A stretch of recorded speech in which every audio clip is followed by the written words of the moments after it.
Chapter 47. Aisha. Aisha was dying. Or maybe she was already dead. It was hard to tell. The pain was a current of agony coursing through her veins and making the world go black. She was too busy focusing on it to feel anything. Thus, she did not realize the world had shattered beneath her until her body slammed into the ground. She didn't scream. She couldn't. Her throat was torn, and the last of her words had spilled onto the sand with her blood. To live is a matter of belief, Omar had once told her. The wicked live longer simply because they believe themselves to be invisible. Her king had lied to her. All this time she had believed that she was the best, that she could not possibly die. And yet here she lay, broken.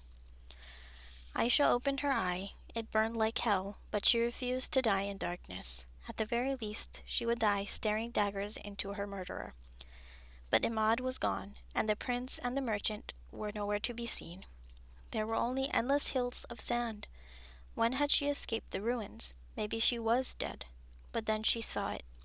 A shadow standing amidst the dunes. A silhouette of smoke, with gleaming red eyes, wearing a band of gold around his throat. Jinn.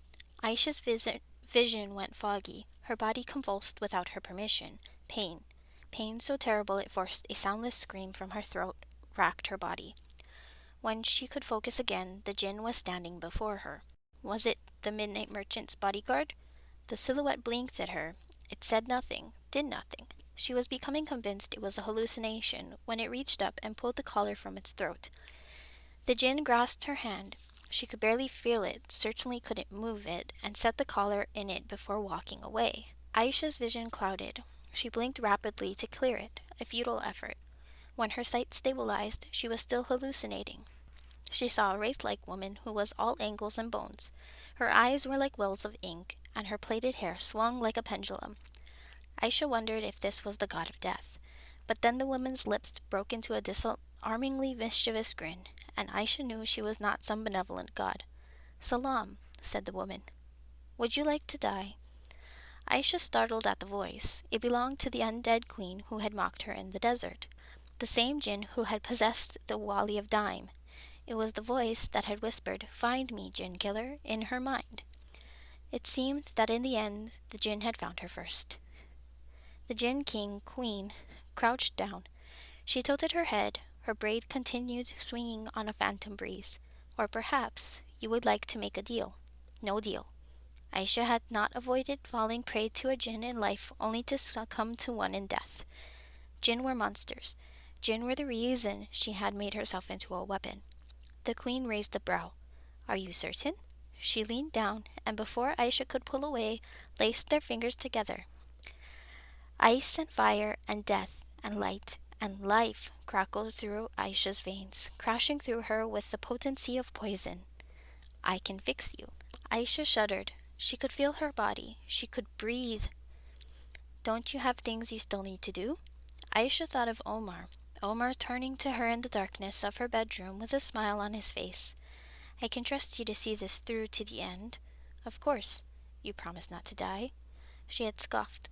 "A thief steals lives. They do not have their lives stolen from them." "I will fill in the pieces of you that are broken," the queen said, "but those pieces will belong to me as well. Do you understand? I will take one of your eyes and—" She tapped Aisha's chest. Her heart stuttered. "I will take your heart and share your body." Aisha shuddered. "You took everything from the Wali of Dime." The queen narrowed her eyes. "That was possession. This is a deal." "Why offer me a deal when I am one of the Jinn killers you despise, when I despise you?" "Because it is beneficial to us both. The only way I can truly exist in your world is with a vessel, a mind, and for that I require a deal." Aisha's gaze locked on the landscape behind the Jinn. It was nothing but a band of twinkling darkness. It reminded her of the night sky. As a child she had always wondered if the sky was endless. She knew that the one she was looking at now was endless, that there would be no coming back from it. An image hung suspended before her, a dream encroaching on reality. She was falling. Prince Omar watched her from a distance, eyes dark with disappointment. She was too ashamed to reach for him, so she let herself drop, let herself fade. "I am sorry." The voice made her pause. It was not Omar's.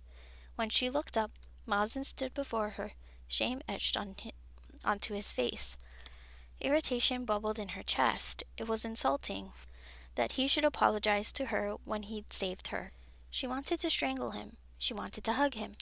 But she clung desperately to the part of her mind that insisted neither prince was worth this. She had not refused to use jinn vessels for so long, only to become one herself. This magic had torn her life apart. Magic is not just destruction, it is also salvation. The jinn held out a hand. Are you truly so stubborn in your beliefs that you would run from this last opportunity? Aisha thought of the world she'd spoken to Mazen. Aisha thought of the words spoken to Mazen. The only difference between a hero and a coward is that one forgets their fear and fights, while the other succumbs to it and flees. Aisha wasn't conceited enough to call herself a hero, but she was no coward. She would not give up. She would not die. Her eyes found the Jinn Queen's. If this is a deal, then you must agree to honor my terms as well. She expected an objection from the Jinn and was surprised when the Queen smiled instead, her teeth glowing an eerie white in the dark. Smart human, she said. You have to promise you will never use me as a puppet. I told you that this was a deal, not possession. The Queen dipped her head. But if my word is so important, you shall have it, Hunter. I promise I will never force you to do anything against your own violation. Your will is your own. Aisha should not have been able to move her hand, but somehow she managed to grasp the Queen's outstretched fingers. Deal. The Jinn smiled a fox-like smile. A Jinn hunter and a Jinn. What a great duo we will make. She squeezed her hand. Aisha's heart began to beat louder and louder and louder until she could feel it pulsing behind her eyes and pounding in her veins. Slowly, painstakingly, she returned to life.